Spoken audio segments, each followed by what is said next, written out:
નમસ્કાર, હું છું પ્રિયા અને તમે જોઈ રહ્યા છો જનતા કી જાણકારી ન્યૂઝ। નજર કરીએ આજના સમાચાર।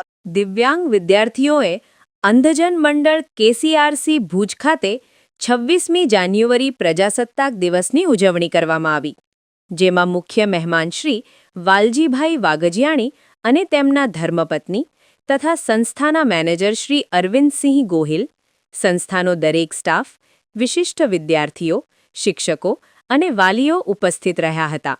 દિવ્યાંગ વિદ્યાર્થીઓના યુનિફોર્મના દાતાશ્રી વાલજીભાઈના હસ્તે ધ્વજ ફરકાવવામાં આવ્યો। દેશભક્તિ ગીત ઉપર વિદ્યાર્થીઓએ ડાન્સ કર્યો અને એક વિદ્યાર્થીએ કાર્યક્રમને અનુરૂપ સ્પીચ આપી। ત્યારબાદ દાતાશ્રી વિમલભાઈ ઠક્કર દ્વારા દરેકને ફાફડા અને જલેબી નાસ્તો કરાવવામાં આવ્યો। સ્ટોરી રમેશભાઈ ભાનુશાલી, નલિયા।